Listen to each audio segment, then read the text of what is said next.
آپ کے ایک لسنر نے سوال کیا کہ علی بھائی آپ اکثر کہتے ہیں کہ کوئی بزرگ اپنا پیشاب نہیں روک سکتا، جبکہ ساتھ ساتھ یہ بھی کہتے ہیں کہ کوئی ریفرنس ہو تو مان لوں گا۔ جی ہم مان لیں گے، بالکل بتائیں۔ تو سنیں پھر ریفرنس سر۔ فضائل اعمال شریف میں لکھا ہے فضائل اعمال شریف میں لکھا ہے کہ ایک بزرگ 12 دن تک ایک وضو سے ساری نمازیں پڑھتے رہیں۔ اب تو آپ مان لیں پلیز۔ میں جناب رجوع کرتا ہوں، اور اپنا رجوع بھی ریکارڈ کروائیں اس پہ۔ اچھا لکھا ہوا ہے رجوع بھی ریکارڈ؟ جی وہ انہوں نے سوال ہے سر، میں اپنا رجوع ریکارڈ کرواتا ہوں کہ میں نے اس واقعے کی انجینئرنگ نہیں کی تھی، تو میں اب رجوع کرتے ہوئے اس کی انجینئرنگ کر دیتا ہوں۔ بات یہ کہ آپ سے حوالہ ہم نے کتاب و سنت کا مانگا تھا کہ کتاب و سنت سے کوئی دلیل پیش کریں، اور اگر کتاب و سنت میں کوئی دلیل نہیں تو پریکٹیکلی کوئی کر کے بتائے نا، پھر ہم مانیں گے۔ مثال کے طور پہ اگر میں یہ دعویٰ کرتا ہوں کہ جی میں عشاء کی نماز کی پہلی رکعت میں سورہ یاسین اور دوسری میں سورۃ الملک پڑھ سکتا ہوں، تو میں آپ کو پڑھ کے بتا دوں گا، مجھے آتی ہے جی ٹھیک ہے، تو یہ میرا دعویٰ میں پریکٹیکلی کر کے بھی بتا دوں گا۔ اب ان کا یہ دعویٰ ہے کہ یہ ایک بزرگ جو ہے وہ 12 دن تک ایک ہی وضو سے ساری نمازیں پڑھتے تھے، تو سر پڑھتے تھے تو میں بھی ایک دعویٰ کر دوں گا کہ میں نے بھی جو ہے نا وہ 12 دن تک ایک وضو سے ساری نمازیں پڑھی ہیں، تو شاید ہو سکتا ہے اس کا وہ کہتے ہوں کہ ہر نماز کے لیے وہ ایک وضو کرتے تھے۔ نہیں سر، کلیئر لکھا ہے کہ 12 یعنی ایک وضو کیا اور وہ ٹوٹا نہیں، وہ ٹوٹا نہیں، 12 دن ٹوٹا نہیں 12 دن تک۔ تو 12 دن تک تو یعنی اگر کوئی آپ کا دعویٰ ہے تو آپ 12 دن تو یعنی بہت بڑی بات ہے۔ آپ ایک دن بھی یہ کر کے بتائیں تو ایک بڑا مشکل کام ہے۔ سردیوں میں شاید کوئی فجر سے لے کے وہ کر لے، لیکن اگلی فجر تک یا اس سے اگلی فجر تک تو اس کا کام ہو چکا ہوگا۔ صحیح۔ تو حوالہ ہم نے کتاب و سنت کے دلائل کا مانگا تھا، یہ آپ کو پریکٹیکل کر کے بتائے۔ یہ سب کی سب کہانیاں ہیں، اور یہ کہانیاں پرانے زمانوں میں بزرگ لکھ کے چلے گئے، اب ان سے کوئی بندہ کوشچن نہیں کرتا، اور آج ہمارے بچے کوشچن کر رہے ہیں۔ میرا ایک کلپ پچھلے دنوں میں ریکارڈ ہوا تھا فضائل اعمال کے حوالے سے ہی۔ میں نے بتایا نا کہ میں ایک دن ایک تبلیغی جماعت کی مسجد میں، تبلیغی جماعت کا سب سے بڑا سپورٹر جی سپیکرز میں سے اللہ کے فضل سے میں ہوں، باقی تو سب اس کو نگیٹ کرتے ہیں، کوئی اس طریقے سے آن کرنے کے لیے تیار نہیں۔ میں بڑی محبت کرتا ہوں تبلیغی جماعت سے، لیکن علمی اختلاف تو اپنی جگہ۔ تو وہ فضائل اعمال میں سے درس ہو رہا تھا مسجد کے اندر نا، ظہر کی نماز پڑھ کے فارغ ہوئے، تو میرے ساتھ میرا بچہ تھا، 10 سال بمشکل اس کی عمر ہے، اور دوسرے کی تقریباً 8.5 سال۔ تو میں نے ان کو پابند کیا ہوا ہے کہ جب نماز ظہر ہو جائے تو تم بھی درس سن لیا کرو، تو وہ بھی درس میں بیٹھ گئے۔ اب اس میں وہ بتا رہے تھے انہی بزرگوں کی کرامات اس حوالے سے کہ جی ایک بزرگ تھے وہ روزانہ صبح سے شام تک ایک قرآن پڑھتے تھے، دوسرے تھے وہ 3 قرآن پڑھتے تھے، تیسرے تھے وہ 8 قرآن پڑھ لیتے تھے، ٹھیک ہے جی، صبح سے لے کے ظہر تک ایک رات کے اندر 8 قرآن پڑھ لیتے تھے۔ اب وہ یعنی وہ بچہ میرا یعنی سن رہا تھا، اور میں بھی ڈر رہا تھا دل کے اندر نا، اور میں ڈر رہا تھا کہ جو کچھ میں سوچ رہا ہوں کہیں یہ نہ سوچ رہا ہوں، کہیں بزرگوں کا گستاخ ہی نہ بن جائے۔ حالانکہ اس کی کوئی ایسی میں نے تربیت نہیں کی ہوئی گستاخی والی، اس کے باوجود آج کل کے بچے ویسے ہی سوچتے ہیں، ان کی عقل کام کرتی ہے۔ جب وہ پھر ساتھ نماز کی ترغیب انہوں نے دلائی، جب پڑھ کے فارغ ہوئے درس سن کے، اس کے بعد میں موٹر بائک پہ نکلا، بچوں کو پیچھے بٹھایا، میں نے کہا دیکھو یار کتنی اچھی باتیں انہوں نے آج کی ہیں نا، اور انہیں ہمیں نماز پڑھنی چاہیے اور اہتمام کرنا چاہیے قرآن شریف پڑھنے۔ کہتے بابا باقی باتیں تو ٹھیک تھیں، یہ ایک دن میں 8 دفعہ یا 3 دفعہ قرآن کیسے کو پڑھ سکتا ہے، پورا قرآن کیسے کو پڑھ سکتا ہے؟ تو میں نے کہا بیٹا یہ کہانی تھی، اس کو چھوڑ دیں، باقی چیزیں آپ نے، کیونکہ ہمارے بچوں کو پتہ ہے کہ قرآن پاک کوئی ایک صفحے کی کتاب نہیں ہے، کوئی 500-550 صفحوں کی کتاب ہے، اس کو پڑھنے کے لیے ایک ٹائم ریکوائرڈ ہے۔ ابھی تو میں وہ انجینئرنگ کر ہی نہیں رہا ہوں کہ جامعہ ترمذی میں حدیث ہے، نبی علیہ السلام نے فرمایا جس نے 3 دن سے کم میں قرآن ختم کیا اس نے قرآن کا حق نہیں ادا کیا ہے، اور یہ کن کو کہا جا رہا ہے؟ جو عربی جاننے والے تھے، اور جو ہم لوگ اجمی ہیں جن کو یعنی بڑی مشکل سے اس کا فارم بھی سمجھ آ رہا ہوتا ہے، ان کو تو کم از کم 30 دن تو لگانے چاہیے ایک دفعہ پڑھنے کے لیے۔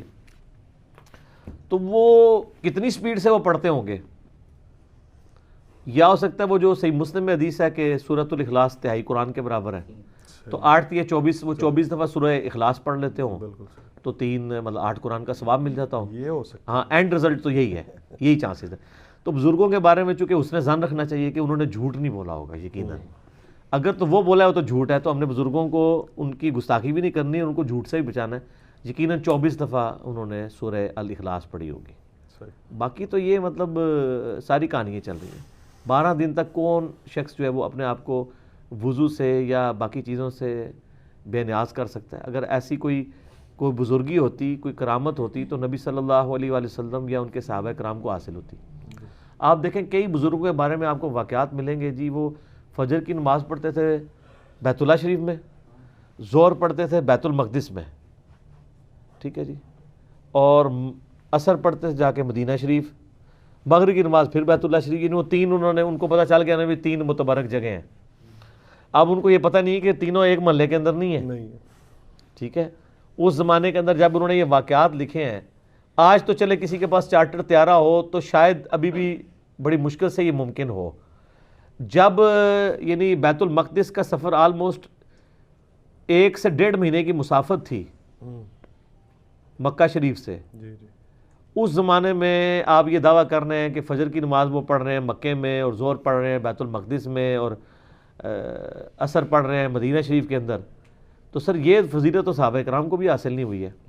صحیح مسلم میں حدیث ہے، نبی علیہ السلام ایک یعنی صحابہ کے گروہ کے پاس سے گزرے، وہ یعنی پورا وہ ایک آپ سمجھ لیں ایک قبیلہ تھا، تو وہ مدینہ شریف کے قریب شفٹ ہوئے، تو نبی علیہ السلام نے فرمایا کہ آپ لوگ ادھر کیوں آئے ہیں؟ تو انہوں نے کہا کہ ہمیں نماز کے لیے دور سے آنا پڑتا تھا تو بڑی دقت ہوتی تھی، تو اب ہم مدینہ شریف میں ہی رہائش لے لی ہم نے تاکہ ہمیں جلدی مسجد میں پہنچ جائیں۔ تو آپ صلی اللہ علیہ وآلہ وسلم نے فرمایا تم جتنے قدم چل کے آتے تھے وہ تمہیں ثواب ملتا تھا، تو پھر واپس چلے گئے اس جگہ پہ۔ لیکن ان کے زمانے میں کسی کے دماغ میں بھی یہ کیڑا نہیں تھا کہ یار اڑ کے بھی آیا جا سکتا ہے۔ سر یہ انجینئرنگ کا دور ہے نا۔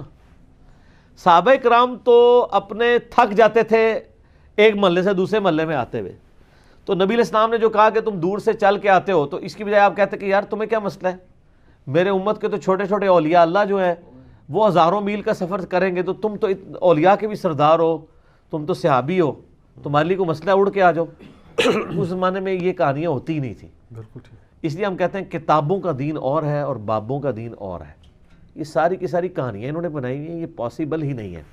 اور اگر کوئی کہتا ہے پاسبل ہے تو ہم کہتے ہیں کوئی ایک سیمپل پیش کر دیں ہمارے سامنے، ہم تو اللہ کے فضل سے 12 گھنٹے بھی اس کا وضو نہیں رہنے دیں گے۔ ہم پہلے اسے جو ہے نا وہ جاگنگ والی مشین پہ چڑھائیں گے، 8-10 کلومیٹر اس سے ورزش کروائیں گے، سخت گرمیوں میں جون جولائی کی۔ اس کے بعد ہم اس کو شکنجوی دیں گے، 3 جگ پلائیں گے اسے، اور اس کے بعد اسے کہیں گے آپ خود ہی باندھ لیں، اور اس کے بعد پیشاب روک کے بتائیں، تو پتہ چل جائے گا کو روک سکتا ہے۔ چیخیں نکلیں تو آپ نے اس کو معرفت کی باتیں سمجھ کے اگنور کر دینا ہے۔ چیخوں کا جی چیخوں کا ظاہر ہے بزرگ ظاہر ہے بزرگ تو روک سکتے ہیں نا، تو روکیں گے، تو اگر وہ چیخیں نکلیں تو پھر آپ نے ان کو معرفت کی باتیں سمجھنا ہے۔ لیکن زیادہ دیر نہیں، تھوڑی دیر بعد جب وہ رونے پہ آ جائیں اور ریکویسٹ کریں کہ میں اپنی بزرگی سے توبہ کرتا ہوں، پھر آپ ان کی ویڈیو بنا لیں، اس کے بعد آپ ان کو اجازت دے دیں، اور پھر آپ دیکھیں وہ یہ سب کے سب جھوٹ ہے میرے بھائی، کوئی اپنا پیشاب بھی نہیں روک سکتا۔ خدا کے لیے یہ باتیں آپ کہانیاں کرانی بند کریں۔ میں نے یعنی کئی دفعہ یہ واقعہ سنایا ہے کہ ایک وہ ہمارے جاننے والے تھے، وہ بتانے لگے کہ فیصل آباد کے پاس کوئی ایک بزرگ تھے جن کا دعویٰ تھا وہ روحانی آپریشن کرتے ہیں، تو ایک بندہ ان کے پاس نہ اپنا نومولود بچہ لے کے چلا گیا کہ جی آپ تو بائی پاس کرتے ہیں، اس بچے کے ختنے کریں روحانی طور پہ۔ روحانی طور پہ جو ختنے ہیں اس کا مطلب ہے بلیڈ نہیں چلے گا، خون نہیں نکلے گا، ہونے کا خطرے نہیں ہو سکتے۔ بائی پاس اگر روحانی ہو سکتا ہے جس میں گرائنڈر چلتا ہے ادھر جناب، یہ پسلیاں توڑی جاتی ہیں، دل نکالا جاتا ہے باہر، یہ پوری اوپن ہارٹ سرجری ہے، جو بندہ وہ پسلیوں والی سرجری کر سکتا ہے اور ختنہ تو بالکل سامنے تو کر کے بتا دے، ختنہ آپ کو نظر آ جانا ہے، بائی پاس نظر نہیں آنا تو کہانی چل جانی ہے۔ تو ختنہ نہیں ہو سکتا، ختنہ کوئی نہیں کر سکتا۔ اور میرے آفس کے کلیگ ہیں، وہ ایک دن مجھ سے چھٹی لینے کے لیے میرے یعنی سب آرڈینیٹ کے طور پہ کام کرتے تھے، تو پھر ان کی ٹرانسفر ہو گئی، تو مجھے خود بتانے لگے، مجھے کہتے ہیں جی وہ سر چھٹی چاہیے 3 دن کی نا، ہم نے وہ بہاولپور جانا ہے، تو میرے والد صاحب کو دل کی تکلیف ہے، تو ڈاکٹروں نے ان کا بائی پاس ریکمینڈ کیا، لیکن وہاں ایک کوئی بزرگ بیٹھے ہوئے ہیں وہ روحانی آپریشن کر دیتے ہیں۔ اور میں نے کہا یار تم جیسے پڑھے لکھے لوگ. کہتا ہے جی میں کیا کروں, ابا جی کو کون سمجھائے. میں کہا ابا ایکسپائر ہو جائے گا اسے پہنچتے بہاولپور کوئی نیڑے ہے 14-15 گھنٹے تو مطلب باسج بہ کے جانا ہے. تو میں نے کہا یار یہ اتنا بڑا رسک لے رہے ہو تم, ڈاکٹر نے ریکمینڈ کیا ہوا ہے اور خدا نہ خواستہ. کہتا جی کیا کریں, اب ابا جی کے ساتھ لڑائی تو نہیں کر سکتے. تو وہ خیر والد صاحب کے ساتھ چلا گیا. میں تو بڑا کانشیسلی انتظار کر رہا تھا یار مجھے کوئی فیڈ بیک ملے کہ یار یہ روحانی آپریشن اور بائی پاس کیسے ہوتا ہے. جب وہ واپس آئے نا چھٹیاں گزار کے, میں نے کہا جی کیا بنا, تو وہ اس نے بڑا منہ لٹکایا ہوا, وہ کہتے کیا ہے فراڈ ہی تھا سب کچھ. میں نے کہا کیوں یار تم لوگ تو گئے تھے. کہتا ہے جی وہ میرے ابا جی بھی بڑے سیانے تھے, انہوں نے کہا جی میرا بائی پاس تم نے کرنا ہے لیکن وہ میں چیک کروں گا بائی پاس ہوا ہے کہ نہیں ہوا. اچھا, انہوں نے کہا کین چیک کرو گے. انہوں نے کہا گل یہ ہے کہ میں 10 منٹ جب چلتا ہوں نا تو مجھے سانس چڑھ جاتا ہے. بائی جس کے یعنی وینس بند ہوئی ہو نا تو تھوڑی سی واک کرنے سے بھی اس کو سانس پھولنا شروع ہو جاتا ہے. اس نے کہا تو آپریشن کر, میں 10 منٹ ٹراں گا. تو جی مجھے سانس چڑھ گیا تو مطلب آپریشن کوئی نہیں, تیرا فراڈ ہی ہے. اور اگر نہ چڑھا تو میں 10 منٹ کیا, وہ کہتا ہے جی ان کو تو 5-6 منٹ کے بعد سانس چڑھنا شروع ہو گیا. بال جو پیسے ضائع ہونے تھے وہ تو ہو گئے, یعنی آنے جانے کا کرایہ اور یہ وہ, لیکن کم از کم چلے پیسے ضائع کر کے عقیدہ ٹھیک ہو گیا.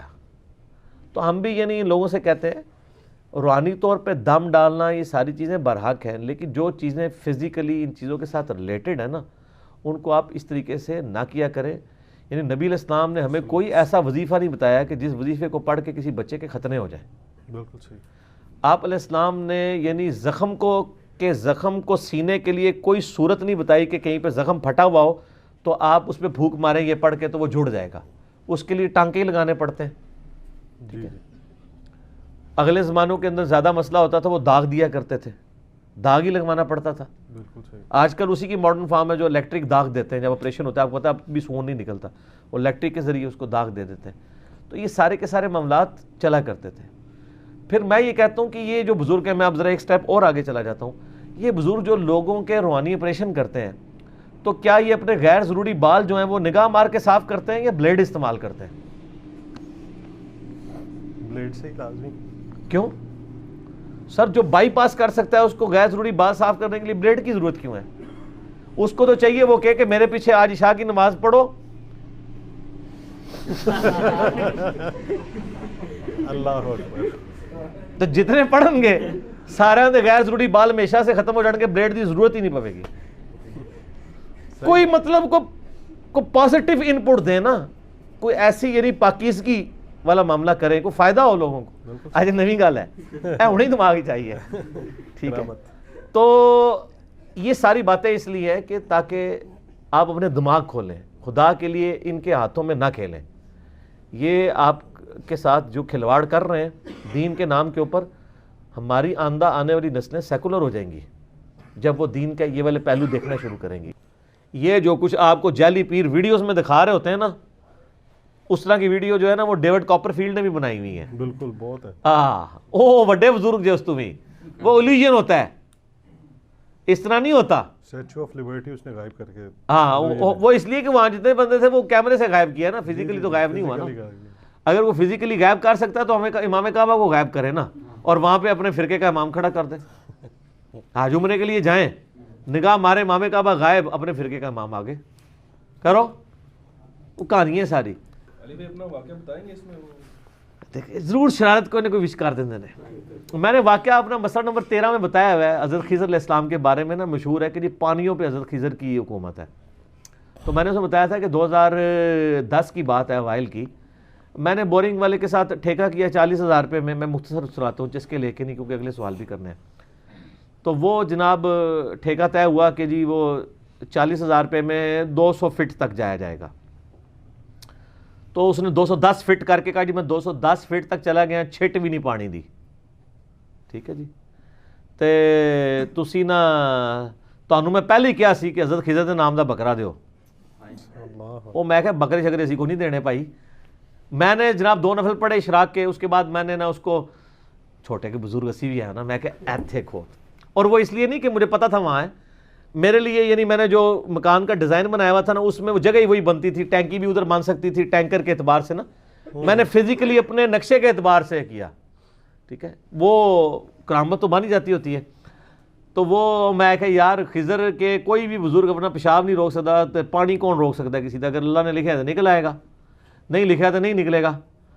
تو کہندا جی او جی بڑے گستاخ ہو جی تسی یہ وہ۔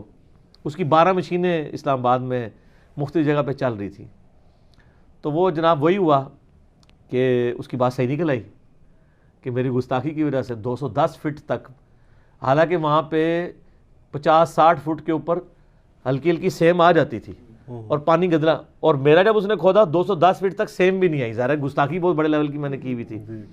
تو مجھے کہتا ہے جناب کہ جی تنوں پہلے کیا سی نا تے اے پانی جڑا نا نہیں نکلنا تیرا، تو فلانی جگہ ایک مائی ہے وہ کو دم کرا کے نا پانی چھٹوا تو پانی نکل آئے گا۔ وہ مائی سے ہی دم کروانا تھا تو 40,000 روپے کا ٹھیکہ کرنے کی ضرورت تھی۔ صحیح بات، ٹھیک ہے، تو کہتا جی اب تو میں 1500 روپے دیہڑی لوں گا، دیہڑی کے حساب سے کام کروں گا، ٹھیکہ تو میں 200 کر چکا ہوں۔ میں نے کہا جی شروع کرو، اللہ کا نام لے گئے۔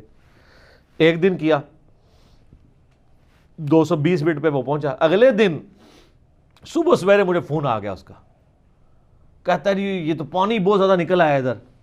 وہ 210 فٹ کے دور پہ تھا کفر و شرک کا معاملہ سر، 10 فٹ کی دوری پہ۔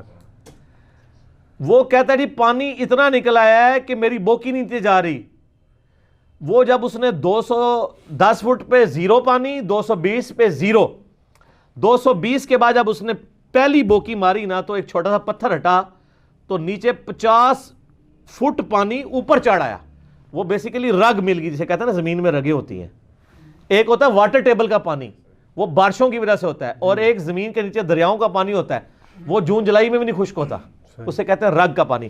جیسے آپ کو یہاں پہ اگر کھال کے اوپر لگے تو خون ایسے نکلے گا، لیکن اگر نس پہ سوراخ کر دے فوارہ بن کے، وہ نسیں زمین کے اندر موجود ہیں سر، وہ ایگزیکٹ نس وہ کہیں کہیں سے گزرتی ہے نس، ٹھیک ہے۔ تو وہ وہاں پہ پڑا اور 50 فٹ پانی، یعنی وہ پانی جو 220 سے نکلا وہ 20 فٹ وہ ٹریول کر کے 170 تک اوپر آ گیا۔ اچھا پھر میں نے اس کا تم موٹر چلاؤ یار، وہ کہتے ہیں بوکی نیچے نہیں جا رہی، اب تو مزید کھدائی نہیں کرنی۔ میں نے اس کا 235 تک لے جاؤ، کہتا سر نہیں جائے گی۔ ہم جناب 12 گھنٹے موٹر چلائی، پانی ختم ہی نہ ہو۔ حالانکہ اسلام آباد میں یعنی 10-12 منٹ بھی آپ موٹر چلائیں نا واٹر ٹیبل والا پانی ختم ہو جاتا ہے، پھر آپ کو 1.5-2 گھنٹے انتظار کرنا پڑتا ہے، پانی چڑھتا ہے، ٹھیک ہے۔ اللہ کا فضل ہے آج جناب 10 سال ہونے کو آئے ہیں، 5-5 6-6 گھنٹے موٹر چلتی ہے، لوگ لے کے جاتے ہیں، اور کئی بار ہم موٹر چلا کے بھول بھی جاتے ہیں۔ دفتر میں ہمیں فون آتا ہے جی صبح 9 بجے چلائی سی تے اے زور ٹائم میں آیا گھر کھانا کھان تے وہ باہر پانی پہ وگدا جے۔ 1-2 بار یہ بھی ہو گیا حادثہ، موٹر چلتی تھی وہ پانی ختم نہیں ہوا، کدھر 10 منٹ کدھر 10 گھنٹے، اور آج تک اللہ کے فضل چل رہا ہے۔ یہ اللہ کا پانی نہ ہو، خضر کا پانی نہیں، ٹھیک ہے۔ بہرحال اس کا فائدہ یہ ہوا کہ اس نے اپنی اصلاح کر لی، اس کو میں نے کہا یہ دیکھ لو یار کچھ نہیں ہوتا، یہ اللہ کے کام ہے سر، اللہ کرتا ہے، ان چیزوں سے کوئی فرق نہیں پڑتا۔ اللہ کا پانی ہے، جسے چاہے دے، جسے چاہے روک لے، ٹھیک ہوگا جی۔